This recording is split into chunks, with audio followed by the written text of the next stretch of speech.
Bismillahirrahmanirrahim. Assalamualaikum warahmatullahi wabarakatuh. Selamat siang, salam sejahtera untuk kita semua, salam bahagia.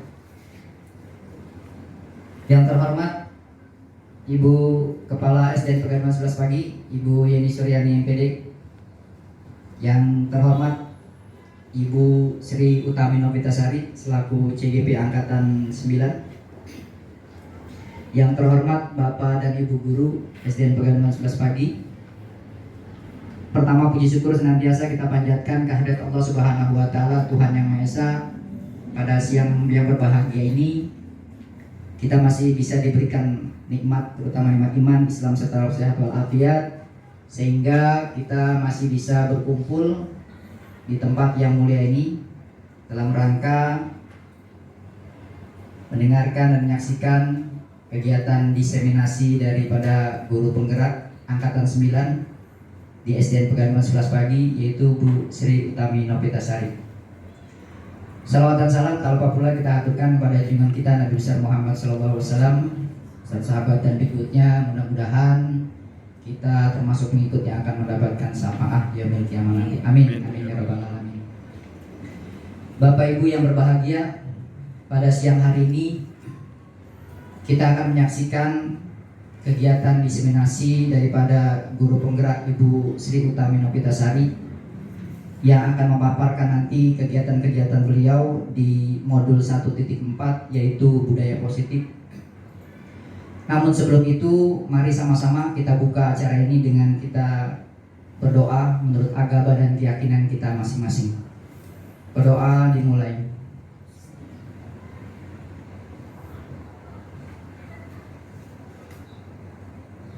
Selesai, terima kasih Bapak Ibu. Selanjutnya saya akan membacakan susunan acara pada kegiatan hari ini. Yang pertama, pembukaan sudah kita lalui. Kemudian selanjutnya adalah sambutan oleh Ibu Kepala SDN Pegadaian 11 Pagi. Acara yang ketiga, penyampaian diseminasi oleh calon guru penggerak Angkatan 9 SDN Pegadaian 11 Pagi. Acara yang keempat, tanya jawab. Dan acara yang kelima, kesimpulan serta penutup. Bapak Ibu yang berbahagia, selanjutnya mari sama-sama kita dengarkan sambutan dari Ibu Pimpinan SDN Pegadaian 11 Pagi kepada Ibu Yeni Suryani MPD. Disilakan.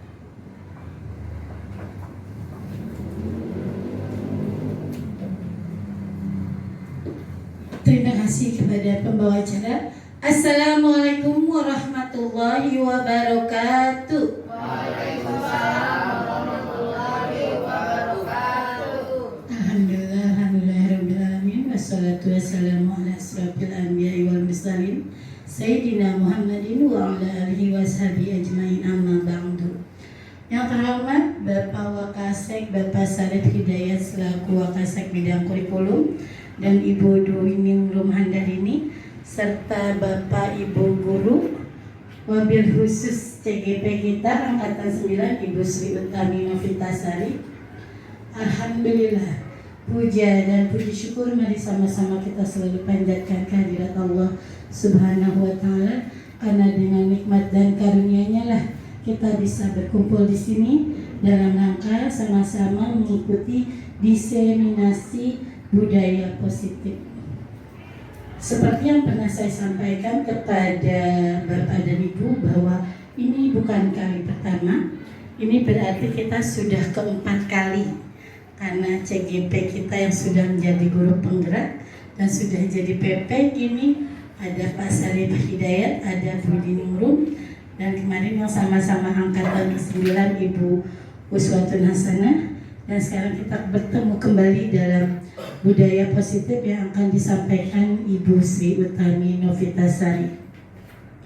Harapan saya semakin banyaknya guru penggerak di Pegadaian 11 Pagi, tidak cuma kuantitasnya, tapi berarti kualitasnya pun akan berdampak.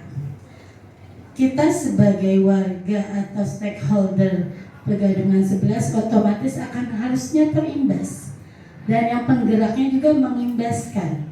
Jangan apa-apa sudah didapat buat sendiri, tetapi berbagi. Betul nggak? Ya. Nah, saya percaya budaya positif ini pasti sudah kita lakukan dan sudah kita laksanakan. Tapi mudah-mudahan dengan diseminasi ini kita semakin paham bahwa ternyata banyak lagi budaya positif yang belum kita terapkan kepada anak-anak dan belum kita sampaikan kepada anak-anak. Jadi dengan diseminasi ini semakin tambah wawasan kita, semakin kita semangat untuk mengaplikasikannya kepada anak-anak kita, baik dalam pembelajaran maupun di luar lingkungan pembelajaran. Dan utamanya kepada Bu Sri Utami Novitasari, saya harapkan lancar semua proses penggojlokannya di calon guru penggerak, dan mudah-mudahan lancar serta lulus dengan nilai memuaskan yang pasti membanggakan keluarga besar SDN Pegadungan 11 Pagi. Tepuk tangan buat Bu Sri. Dan juga tepuk tangan buat guru-guru hebat Pegadungan 11 Pagi. Ya, ada kabar gembira tapi juga kabar sedih. Tadi kan ada Kasudin sosialisasi. Belum. Oh iya, termasuk kamu. Jadi kemarin semua kepala sekolah yang diangkat pada tahun 2013, 2014, dan 2015, berarti kan banyak sekali akan ditempatkan menjadi guru. Otomatis sebentar lagi yang mendapat SK baru, saya tanya dong, berarti banyak sekali kepala sekolah yang emosi. Kepala sekolah yang kemarin udah diproses bukannya baru angkatan ke-5, enggak, digabung dengan angkatan ke-7.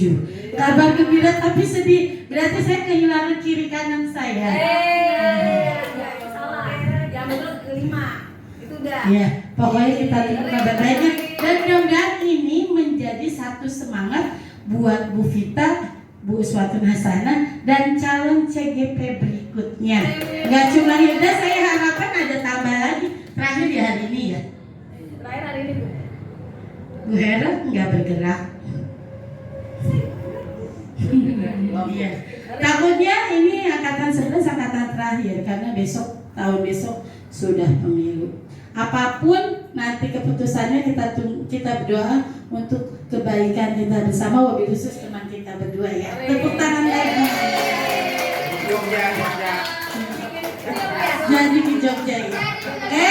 Sekali lagi kita ikuti sama-sama dengan seksama, kita dukung Bu Sri Utami Novitasari untuk mendiseminasikan budaya positif. Terima kasih. Billahi taufiq wal hidayah. Wassalamualaikum warahmatullahi wabarakatuh. Waalaikumsalam warahmatullahi wabarakatuh. Terima kasih Ibu Kepala SDN Pegadungan 11 Pagi yang telah menyampaikan sambutannya pada kegiatan siang hari ini. Bapak Ibu yang berbahagia, selanjutnya mari sama-sama kita saksikan dan kita dengarkan penyampaian diseminasi tentang budaya positif oleh calon guru penggerak angkatan 9 SDN Pegadungan 11 Pagi. Kepada Ibu Sri Utami Novitasari, disilakan. Tepuk tangan dong.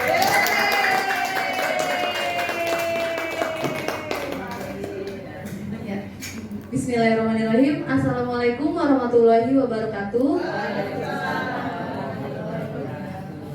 Selamat siang, salam sejahtera bagi kita semua. Yang saya hormati Ibu Kepala Sekolah SDN Pegadungan 11 Pagi, Ibu Yeni Suryani MPD. Yang saya hormati Bapak dan Ibu Wakil Kepala Sekolah SDN Pegadungan 11 Pagi. Yang saya hormati Bapak Ibu Guru dan Pendik SDN Pegadungan 11 Pagi. Pertama-tama marilah kita panjatkan puji dan syukur kehadirat Allah Subhanahu wa taala karena berkat rahmat dan karunia-Nya kita bisa berkumpul di acara diseminasi menyebarkan pemahaman dan penerapan pengalaman budaya positif. Sebelumnya saya ingin mengucapkan terima kasih yang sebesar-besarnya kepada Bapak Ibu guru hebat yang sudah bersedia meluangkan waktunya, yang biasanya jam segini kita lagi membuat administrasi atau membuat materi untuk pembelajaran berikutnya, tapi mau bersedia gitu untuk menyaksikan diseminasi saya. Sebelumnya mohon maaf, saya saya di sini bukan untuk mengajarkan atau bagaimana, ini sifatnya hanya sharing ya Bapak Ibu. Kalau nanti di pertengahan slide mungkin ada kata-kata yang salah atau yang kurang mungkin boleh ditambahkan. Ya, di sini yaitu saya ingin memenuhi tugas modul 1.4 aksi nyata diseminasi budaya positif. Budaya positif ini memiliki 8 konsep. Yang pertama yaitu perubahan paradigma belajar, disiplin belajar, nilai-nilai kebajikan, kebutuhan dasar manusia, motivasi perilaku manusia, posisi kontrol, keyakinan kelas, dan yang terakhir yaitu segitiga restitusi. Nanti ke-8 ini akan saling berkaitan. Ya, yang pertama yaitu perubahan paradigma belajar. Dalam membangun budaya positif, sekolah harus menyediakan lingkungan yang positif juga, supaya aman dan nyaman, agar siswa mampu berpikir, bertindak, dan mencipta dengan merdeka, mandiri, dan bertanggung jawab. Disiplin ini sangat berkaitan dengan bagaimana kontrol seorang guru terhadap murid atau siswa. Kemudian di sini ada miskonsepsi atau konsep yang kurang tepat dari teori kontrol. Yang pertama yaitu ilusi guru mengontrol murid, padahal guru tidak bisa mengontrol murid. Yang sebenarnya adalah murid itu sendiri yang bersedia, yang menyerahkan dirinya untuk bisa dikontrol oleh seorang guru. Yang kedua yaitu ilusi bahwa semua penguatan positif akan efektif dan bermanfaat. Yang ketiga, ilusi bahwa kritik dan membuat rasa bersalah bisa atau mampu menguatkan karakter. Dan yang terakhir, ilusi bahwa orang dewasa berhak memaksa.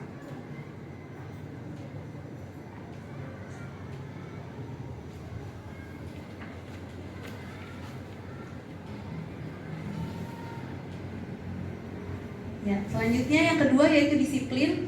Disiplin membuat orang menggali potensinya untuk menuju sebuah tujuan dan apa yang ingin ia hargai.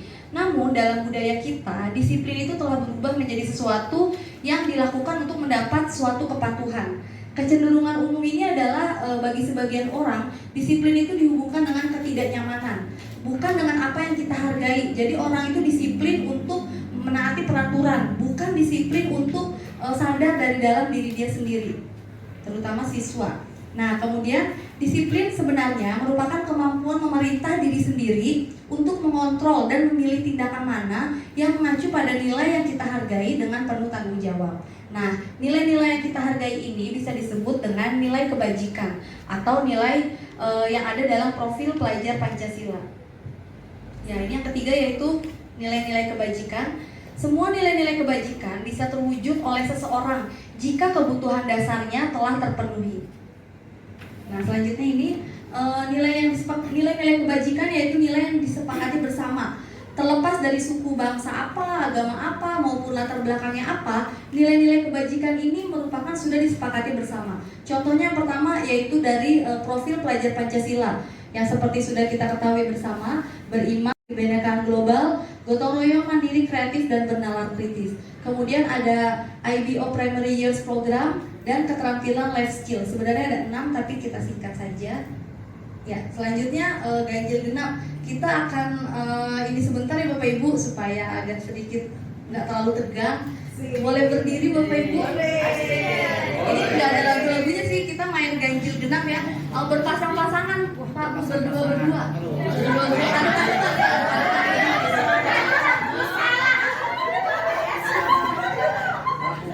Yang kanan ke yang kiri aja kali ya.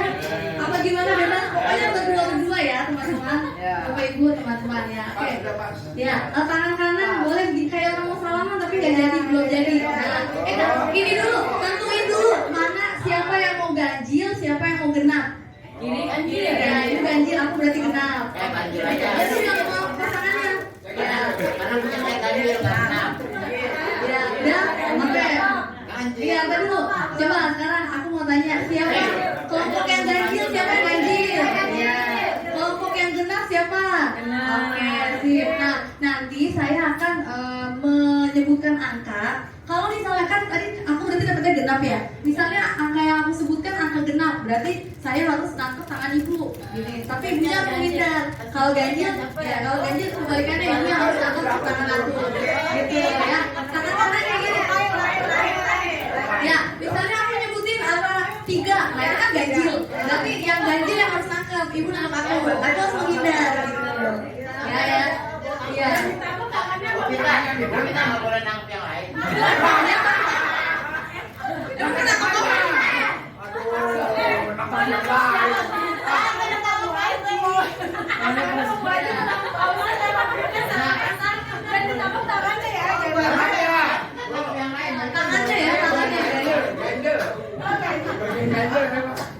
Ya, oke ya.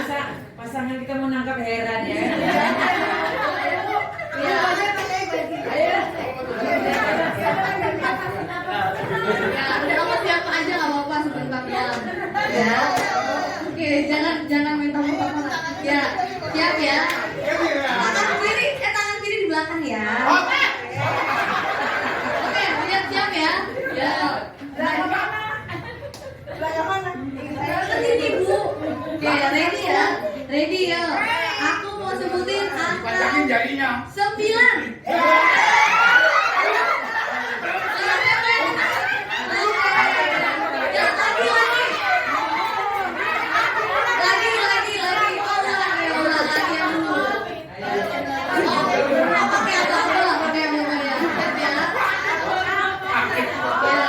Boleh nyerang kan kita ada yang menghindar. Nggak boleh kalau begini jangan. Kalau begini jangan.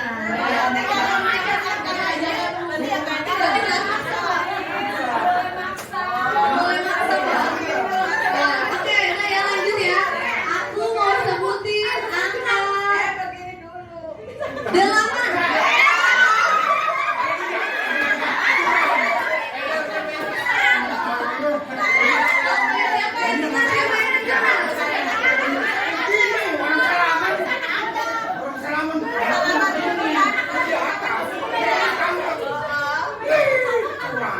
Oke, lagi Pak, lagi sekali lagi ya.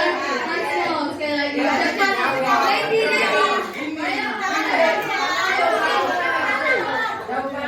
Nah, oke ready ya, siap ya. Aku konsentrasi. Aku mau sebutin angka 11.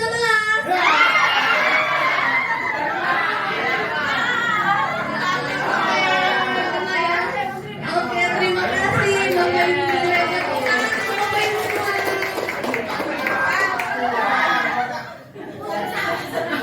Lama banget sih 11. Dipakai balik. Oke, terima kasih Bapak Ibu. Tadi dapat sebelah mana, Is? Sebelah mana? Baru sebelah depan.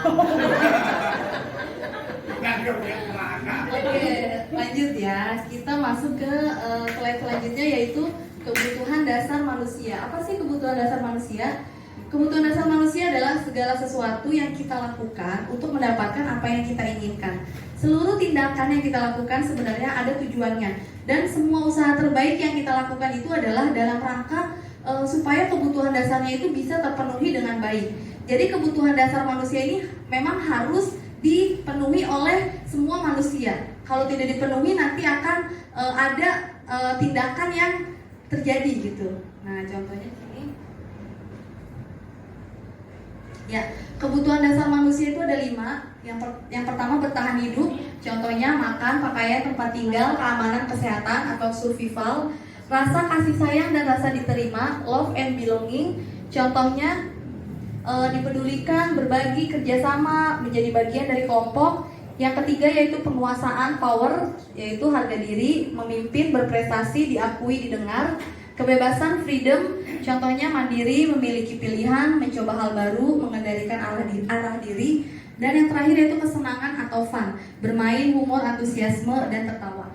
Dan sebenarnya ternyata 5 kebutuhan dasar manusia ini adalah sesuatu yang wajib dipenuhi oleh manusia itu supaya dia, kalau kita konteksnya peserta didik, supaya peserta didik kita bisa belajar dengan nyaman, aman, dan konsentrasi.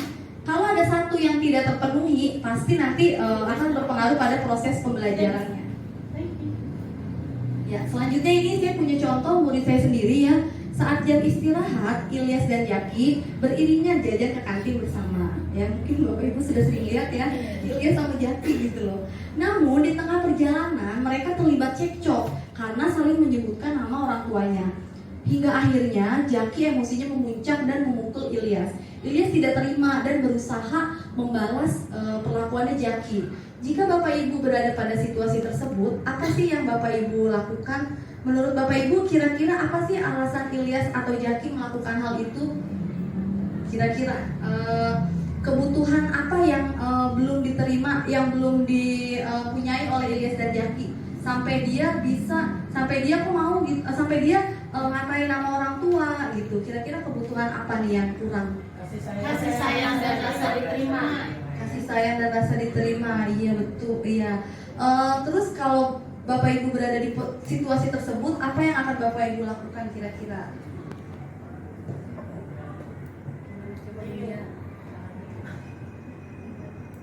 Kalau Ibunya ada di posisi situasi tersebut, apa yang Ibu lakukan? Sebagai si Jaki dan Ilyas. Ya.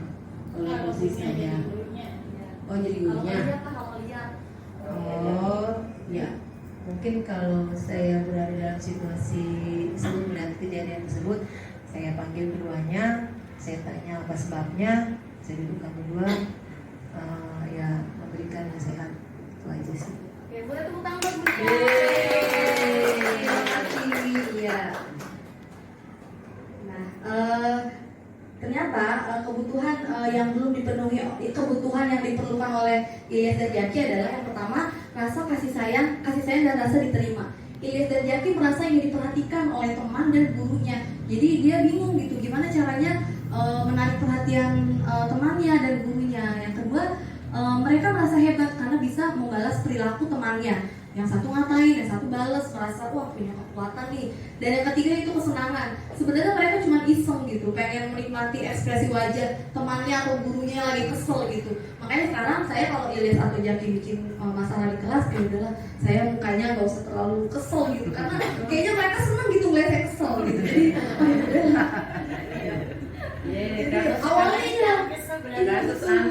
awalnya sebelum saya melihat materi ini, saya tuh kalau Ilyas Jaki bikin masalah, wah pasti saya marah, aku kesel gitu. Lama-lama dia tuh kayaknya ngeselin gitu. Dia kayak seneng gitu ngeliat saya kesel aja deh, ya udah terbukti sekarang udah mendingan sih. Dan ini juga bersama tak kesel ya gitu ya. Hasil. Oke, selanjutnya yaitu motivasi perilaku manusia. Di sini ada 3 hukuman, konsekuensi, dan restitusi yang akan kita bahas. Nah, di sini semua perilaku manusia itu pada dasarnya memiliki tujuan. Ada 3 tujuan. Yang pertama, motivasi eksternal yang berasal dari luar diri seseorang. Ada 2 ya motivasi eksternal itu. Tujuannya yang pertama untuk menghindari hukuman atau ketidaknyamanan. Yang kedua, untuk mendapatkan imbalan atau penghargaan dari orang lain. Itu motivasi eksternal. Aduh, saya mau datang pagi supaya nggak dihukum. Aduh, saya mau datang pagi biar dapat hadiah dari bu guru. Itu adalah motivasi eksternal. Dan yang kedua yaitu motivasi internal yang dari dalam diri mereka, yaitu untuk menjadi orang yang mereka inginkan dan menghargai diri sendiri dengan nilai-nilai yang mereka percayai. Anak yang datang pagi, yang datang tepat waktu dengan motivasi internal, dia punya keyakinan, bukan pengen dapat imbalan atau bukan pengen dapat hukuman, karena dia yakin bahwa datang pagi adalah suatu kewajiban dia, seperti itu. Nah, di sini ada contoh kasus lagi. Ibu Dani sedang menjelaskan pelajaran bahasa Inggris di papan tulis. Namun beliau memperhatikan Fajar malah tidur-tiduran dan nampak acuh tak acuh pada penjelasannya, pada pelajarannya. Kemudian Bu Dani berkata, Fajar, coba jawab pertanyaan nomor 3, maju ke depan dan kerjakan di papan tulis. Akhirnya Fajar pun maju ke depan malas-malesan gitu. Sampai di papan tulis, Fajar tuh cuma diem aja sambil megangin buku bahasa Inggrisnya dan mainin spidolnya. Ayo Fajar, makanya jangan tidur-tiduran aja, lain kali perhatikan. Udah sana duduk kembali, kira-kira siapa yang bisa? Nah, kalau membaca sikap Fajar, kira-kira kebutuhan apa yang diperlukan oleh Fajar? Kira-kira kebutuhan apa yang diperlukan oleh Fajar? Karena si Fajar ini tadinya males-malesan. Males-malesan. Perhatian, oke, iya perhatian dan juga mungkin motivasi atau kesenangan ya Bu, karena di sini Bu Daninya mengajarkannya hanya menjelaskan saja gitu ya. Apakah Anda setuju dengan tindakan Ibu Dani? Setuju nggak Bapak Ibu tindakan Ibu Dani? Seharusnya tidak setuju ya. Seharusnya mah nggak Ya, begitu. seharusnya tidak Tapi setuju. banyaknya begitu. Ya, betul. Ya, tidak setuju ya. Sekarang yang banyaknya begitu diganti. Iya, betul. Harusnya bagaimana Neng? Jelas. Oke, jadi Iya. sebenarnya solusinya Bapak Ibu guru pasti udah tahu semua. Jadi saya hanya menguatkan saja. Apakah Anda setuju dengan tindakan Bu Dani? Kalau saya pribadi, ya Bapak Ibu setuju. Bapak Ibu semua pasti tidak setuju. Mengapa? Karena di sini Bu Dani menjelaskannya di papan tulis dia cuma ngelihat doang si Fajar. Dia nggak tahu si Fajar ini tiduran itu kenapa. Tiba-tiba ditembak suruh maju terus dimarahin seperti itu. Sebenarnya harus bagaimana? Nah di sini ada selanjutnya. Nah, di sini hukuman, konsekuensi, dan restitusi. Nah, ini ya ada 3. Ada hukuman, konsekuensi, dan restitusi. Perbedaannya, kalau hukuman itu tidak terencana, tiba-tiba gitu. Ayo, maju ke depan. Ayo, satu lantai gitu. Terus murid tidak dilibatkan, bersifat satu arah, dan merupakan hukuman fisik atau psikis. Fisik itu kayak misalnya, ayo push up, ayo lari. Atau hukuman psikis membuat anak-anak malu dan sebagainya. Yang kedua yaitu konsekuensi. Kalau konsekuensi itu terencana, disepakati sesuai dengan peraturan. Kemudian murid tapi tetap dibuat merasa tidak nyaman. Dan guru sikapnya selalu memonitor murid. Dan yang ketiga yaitu restitusi. Proses menciptakan kondisi bagi murid untuk memperbaiki kesalahan. Dan restitusi merupakan proses kolaboratif yang mengajarkan murid untuk mencari solusi sendiri. Ya, Bapak Ibu, saya mohon saya akan kirimkan link ya di WA. Nanti Bapak Ibu buka link itu terus Bapak Ibu jawab. Contoh itu merupakan hukuman atau konsekuensi ya Bapak Ibu. Aku kirim link di WA ya. Leaderboard terus tulis namanya ya. Gak bisa.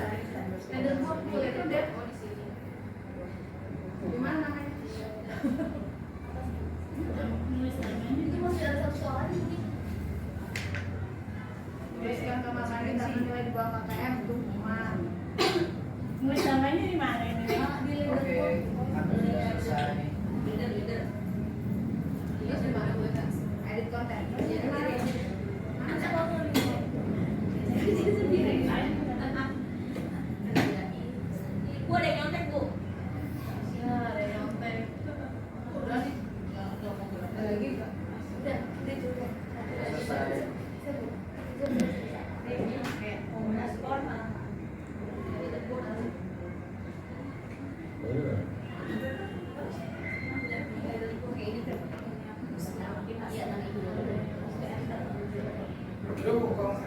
Ya udah kalau udah tulis namanya. Biar saya. Lagi. Ada yang nomor 1. Ada yang ini. Ada yang nomor 1. Sudah, saya nggak nulis, saya takut kamu di atas. Iya, ntar kamu di atas aku lagi ya. Jadi Bu, saya juga yang merah. Besok deh ya. Oke, terima kasih Bapak Ibu. Ya, jadi pasti sudah pada ini semua ya, benar semua jawabannya antara hukuman dan konsekuensi. Nanti saya akan izin screenshot ya Bapak Ibu nanti itunya apa jawabannya ya. Oke, selanjutnya yaitu keyakinan kelas. Ya. Menurut Ibu Bapak, mengapa sih kita memiliki peraturan tentang penggunaan helm pada saat mengendarai kendaraan roda 2 atau motor? Bu Nia boleh menjawab Bu Nia? Bu ini ya, Bu Ratna ya, Bu Ratna. Kayaknya Bu Rana yang kemarin udah bisi-bisi kan. Jangan pakai jawab. Ya kan? Rat, jangan lupa. Kemarin udah jawab apa? Menurut saya, mengapa kita memiliki peraturan tentang penggunaan helm pada saat mengendarai kendaraan roda 2 motor ya? Menurut saya pribadi di negara Indonesia ini kan udah banyak ya yang menggunakan roda 2 ya dibanding roda 4 gitu. Jadi peraturan itu penting ya untuk pengguna helm karena keselamatan di samping kita menghindari dari polisi ditilang gitu kan, tapi juga untuk keselamatan terutama untuk kepala ya kan, supaya tidak terbentur ketika kita jatuh ke aspal gitu ya. Seperti itu. Tepuk tangan buat Bu Ratna. Padahal dia sendiri nggak pernah pakai helm. Soalnya deket Bu gitu. Bukan, jadi soalnya motornya dituntun. Iya. Terima kasih Bu Ratno atas jawabannya. Kemudian yang kedua, menurut Bapak Ibu, mengapa sih kita memiliki peraturan tentang penggunaan masker dan mencuci tangan serta menjaga jarak saat pandemi kemarin dulu? Siapa yang mau jawab? Oh, Bu Nia. Dapat hadiah deh nih. Karena kita kemarin kalau jawab pertama dapat voucher. Wih. Ya. Pantesan di depan. Semangat tuh. Iya. Udah di DP dulu, Bu. Iya, menurut Bapak Ibu, mengapa kita memiliki peraturan tentang penggunaan masker dan mencuci tangan serta menjaga jarak saat terjadi pandemi COVID-19? Kalau menurut saya, ya itu memang aturan yang harus dilaksanakan. Tujuannya adalah untuk mencegah penularan virus COVID yang saat itu sedang mewabah, dan untuk juga supaya tidak banyak lagi ya penyebaran COVID di masyarakat. Itu saja.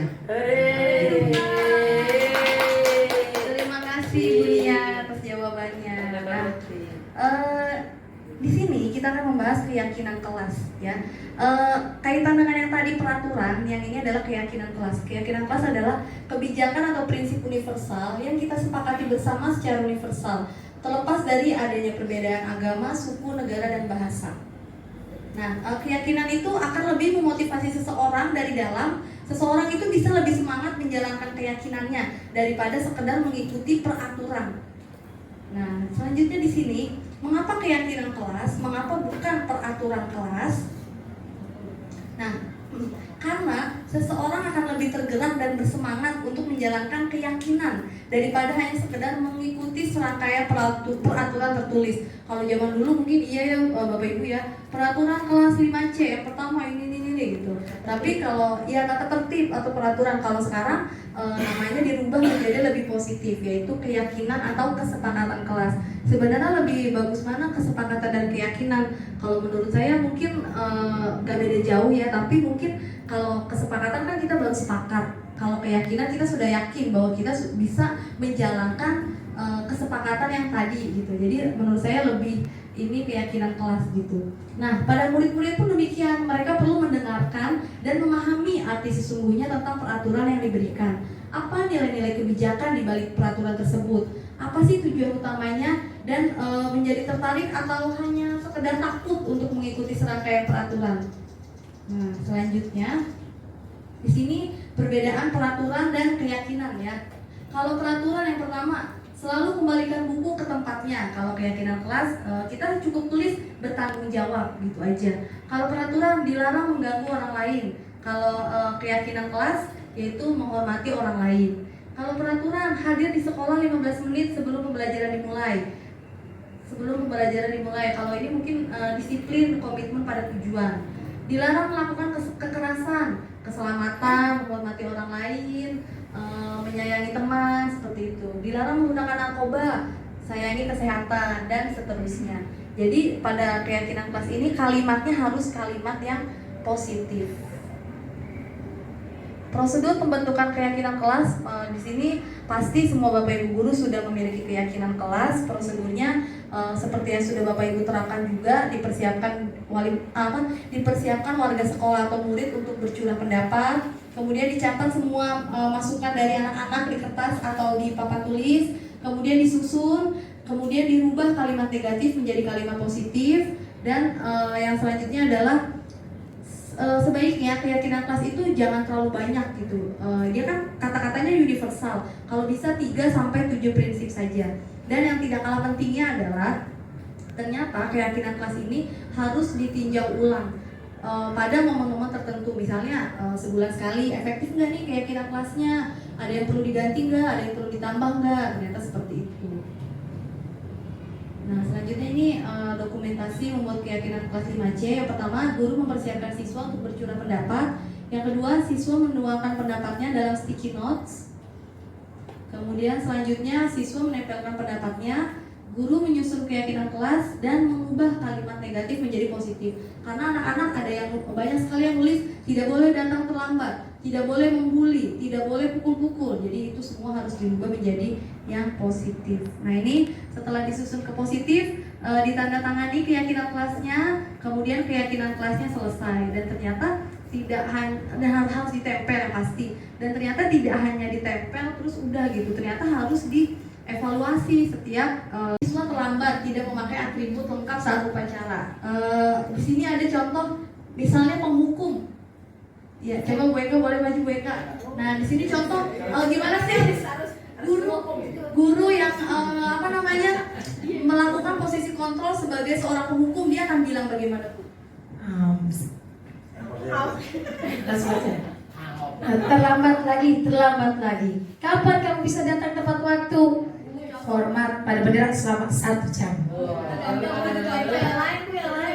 Ya, itu contoh posisi penghukum ya. Kalau seorang guru, ya.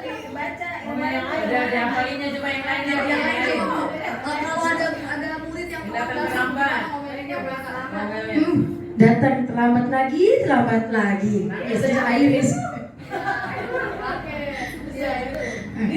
Berdiri setengah kamu ya, di depan pintu. Oke, tepuk tangan buat Bu Eka. Terima kasih Bu Eka.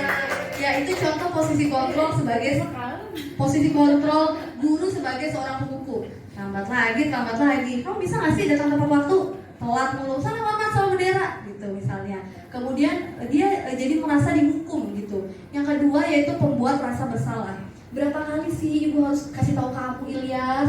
Kamu selalu saja bikin ibu kecewa, Ilyas. Ibu udah cari-cari kamu sampai kemana-mana, Ilyas. Pokoknya kamu lagi ngadem di ruang ibu kepala sekolah, Ilyas. Ilyas, emang kamu gak kasihan sama Bu Vita? Bu Vita udah nyari-nyari kamu sampai ke kantin kemana. Nah, itu ternyata adalah posisi kontrol membuat rasa bersalah. Maaf ya, jadi agak-agak curhat ini. Ini sekarang kita lagi kan semuanya gampang. Carinya di tempat ibu. Iya, betul. Dan di pintu benar. Iya, dia suka minta AC. Iya, dia kelasnya minta AC, Bu. Itu kebutuhan dasar. Tapi di kelas Hilda dia ngapain juga? Iya, sering. Dia di nonton. Dia di depan jadi dia. Iya, itu kalau saya di AC. Aku di sini ngapain? Bangun pindah masuk. Tapi sekarang pindah lagi Bu ke kelas saya. Saya ini lagi jadi muda. Oh, iya. Saya dikasih surat. Pantesan ya. Masya Allah. Oke, yang ketiga yaitu posisi teman. Mungkin ada yang bisa mau bantu bacakan? Hilda, boleh? Posisi teman dan pemantau. Dari sini aja ya. Kalau dari posisi teman biasanya, ayo dong, ikuti aturan yang ada, bantu ibu dong. Ya kan ibu kasihan ya, capek, mau bilangin terus. Itu kalau misalnya teman. Kalau misalnya pemantau, kamu tahu kan ya apa yang kamu lakukan? Terus dijawab, telat Bu, atributnya nggak lengkap Bu. Tahu berarti kamu melakukan kesalahan. Tahu Bu. Nah berarti sekarang selesai upacara, beli atribut ya, biar operasinya laku. Besok itu lagi, biar habis barang Bu Sri di operasi. Baru sini satu. Jadi pelupa itu. Terima kasih, tepuk tangan buat Bu Hilda. Ya, itu contoh yang pemantau ya. Dan yang terakhir yaitu contoh sebagai manajer di kelas. Apakah kamu tahu kesalahan kamu? Apakah kamu masih ingat dengan keyakinan kelas yang sudah kita buat? Kira-kira bagaimana kamu bisa memperbaiki kesalahan kamu? Ini sifatnya lebih sabar, lebih ya pokoknya lebih luar biasa lah kalau yang manajer ini ya. Saya Bu. Iya, luar biasa. Nah, di sini coba kita tebak-tebakan lagi ya, Bapak Ibu. Saya kecewa sekali dengan kamu. Kira-kira ini posisi kontrol yang Buat mana? rasa bersalah. Ya, buat rasa bersalah, bener gak? Oke, betul, membuat rasa bersalah. Ya, tepuk tangan buat kita semua. Selanjutnya, gimana sih kamu gak pernah benar melakukannya? Ini kira-kira apa? Menghukum. Gimana sih kamu gak pernah benar melakukannya? Ya, sebagai teman ya kan ada kata-kata sih. Gimana sih? Kayak lebih ke temen gitu. Gimana sih kamu tuh gak pernah benar deh ngelakuinnya?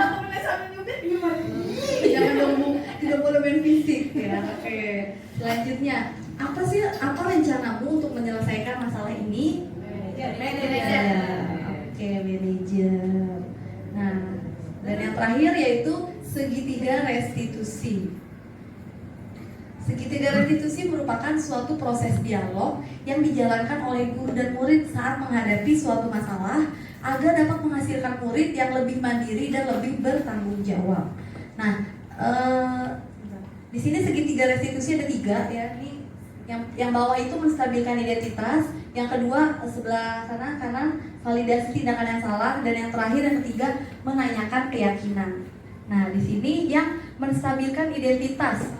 Apa sih menstabilkan identitas? Itu untuk membuat anak yang merasa gagal karena berbuat salah menjadi lebih positif terhadap dirinya.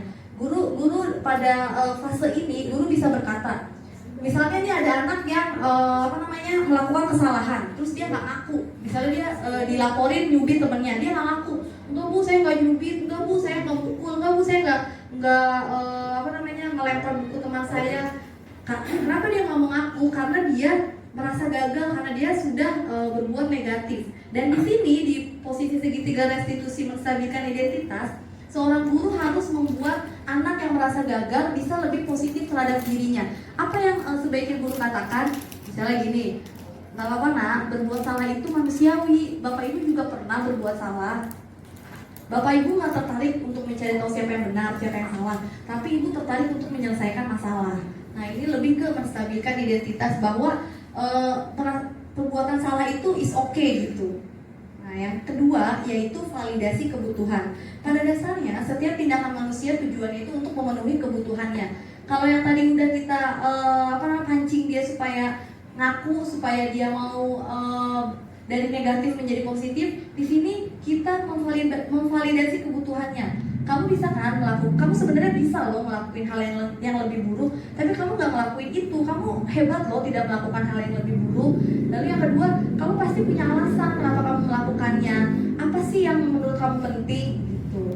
Dan yang terakhir yaitu pada segitiga restitusi yang menanyakan keyakinan. Di sini anak akan melihat kesalahannya dan kita sebagai guru harus menghubungkan dengan norma sosial, nilai yang mendasari manusia atau keyakinan kelas yang sudah kita buat. Misalnya di sini kita bisa bilang seperti ini, kamu tadi makan di dalam kelas. Awalnya dia nggak ngaku tuh, akhirnya lama-lama karena kita sudah pancing, nggak apa-apa makan di dalam kelas itu sebenarnya makan itu adalah kebutuhan manusia apa segala macam. Jadi dia ngaku, iya bu saya makan di dalam kelas. Nah lalu nanti kita tanyakan keyakinannya, menurut kamu nilai-nilai keyakinan kelas apa yang sudah kamu langgar dari sini. Nah di sini ya, apa nilai yang kita percaya di kelas atau sekolah kita, nilai universal apa yang kita sepakati. Nah di sini adalah, nah selanjutnya ini ada penerapan segitiga restitusi.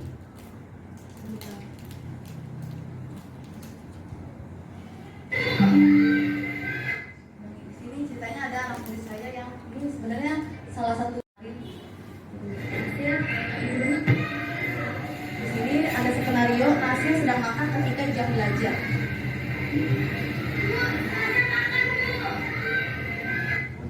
Ayo kawan dulu.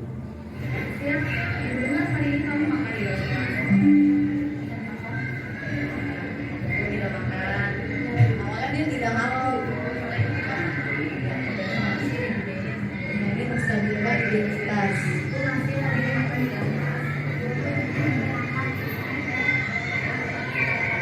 Ternyata dia makan di dalam kelas karena lapar.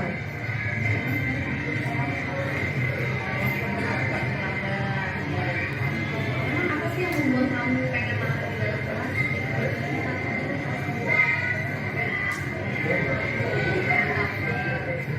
Sebenarnya kamu kalau lapar memang harus makan. Kamu boleh makan. Jadi sebaiknya kamu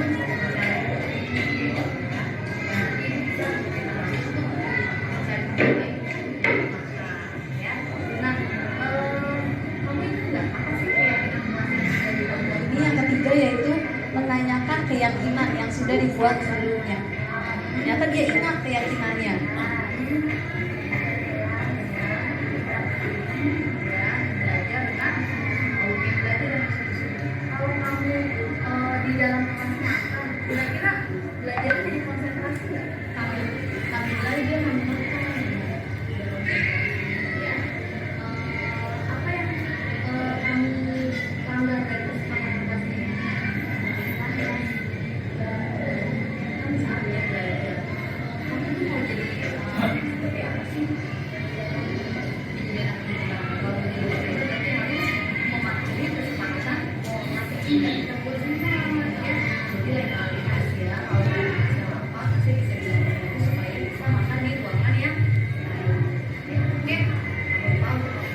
selanjutnya yaitu saya.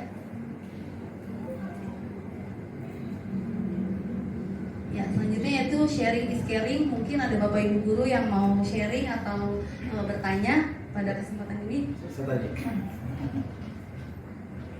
Ya, kita beri aplaus dulu untuk Ibu si Utami Novitasari pada hari ini yang telah memaparkan tentang modul 1.4 budaya positif. Nah, Bapak Ibu, kita ada gambaran ya bahwa semua yang kita lakukan itu kita peruntukkan semuanya untuk murid tentunya ya, untuk kebahagiaan murid, untuk kesuksesan murid, untuk kesejahteraan murid dan sebagainya. Nah, kita sebagai guru tugasnya adalah mendorong, membersamai, kemudian juga menuntun mereka agar mereka dapat mencapai kesejahteraan dan kebahagiaan hidupnya. Nah, Bapak Ibu, selanjutnya apakah ada yang ingin bertanya?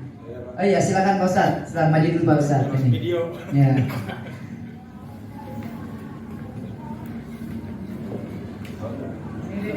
Ya, Assalamualaikum warahmatullahi wabarakatuh. Waalaikumsalam warahmatullahi Ya, nama saya Sobri. Ya, kalau mau rumah saya naik bandara turun Gang Manggar.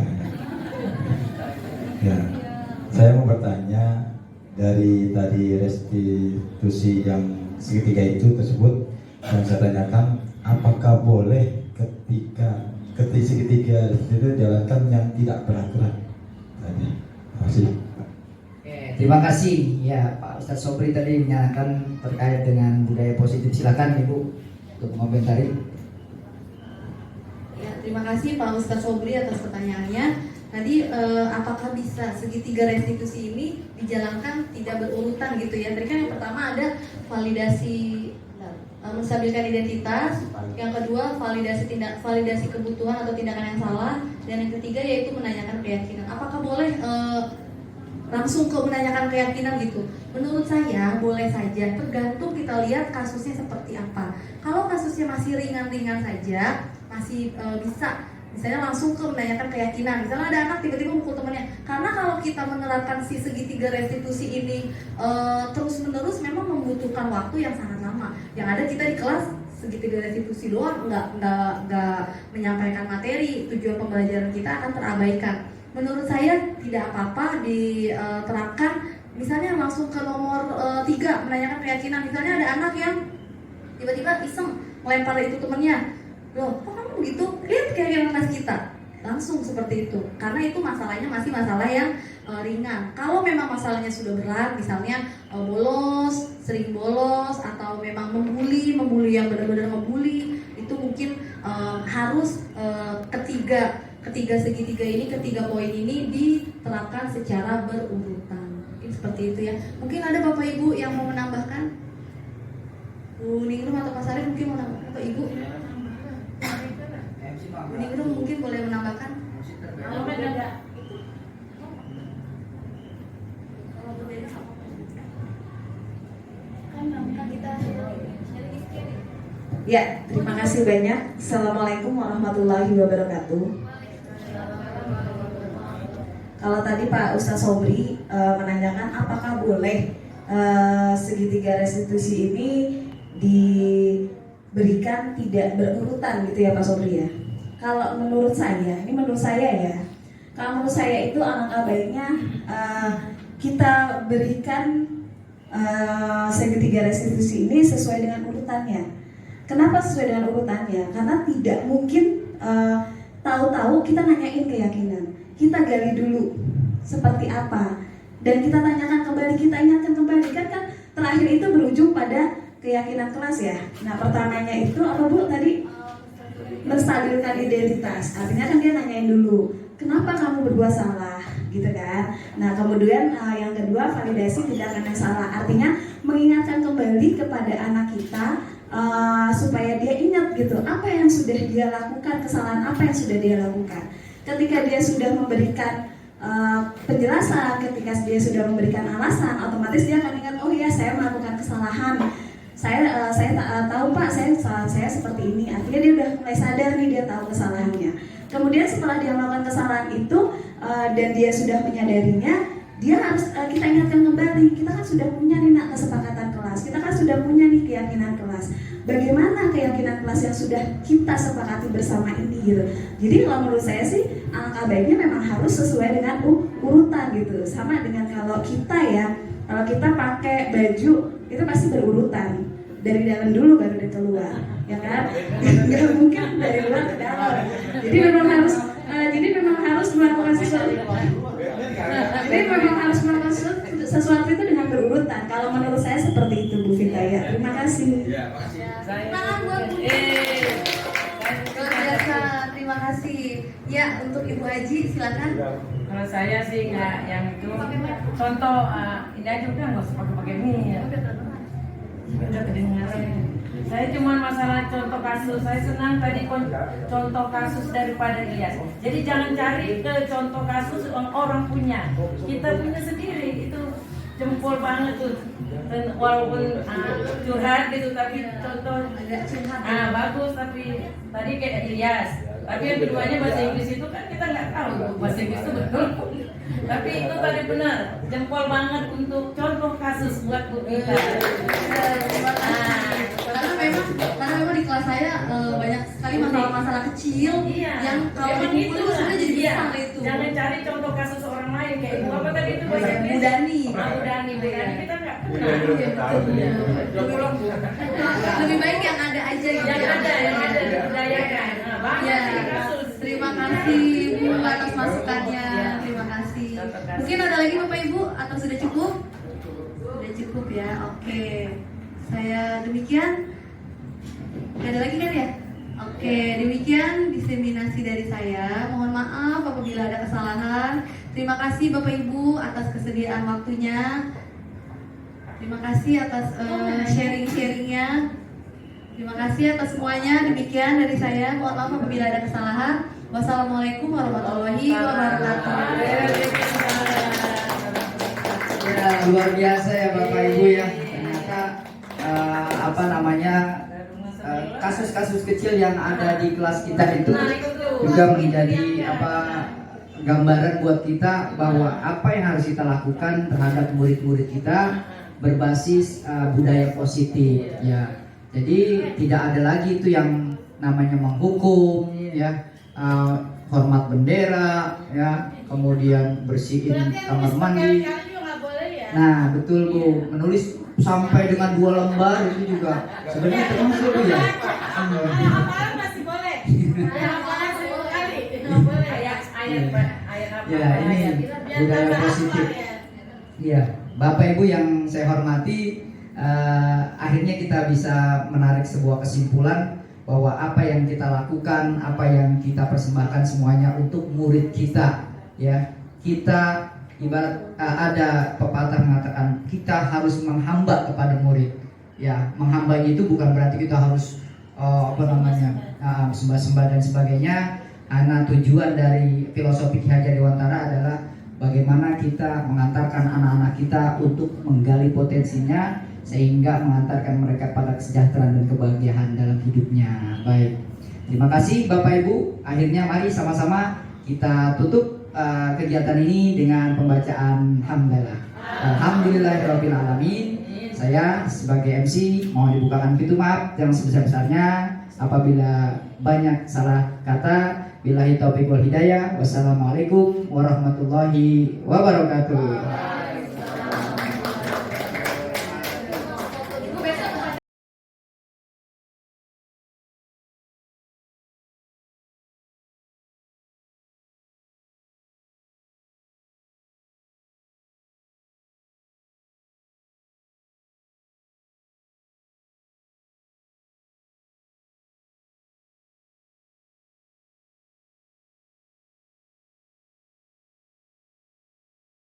Assalamualaikum warahmatullahi wabarakatuh.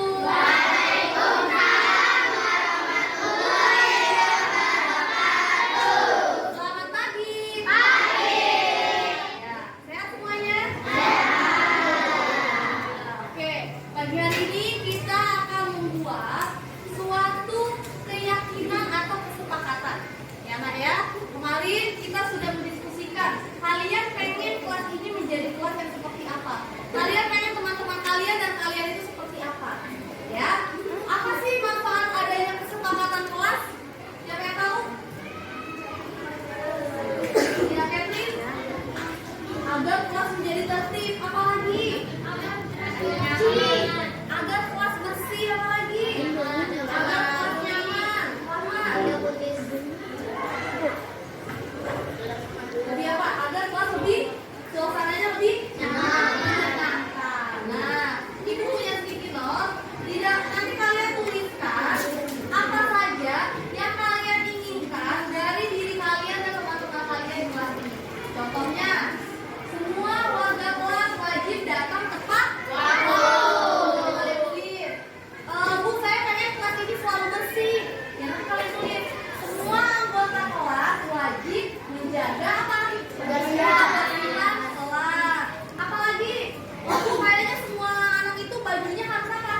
Ini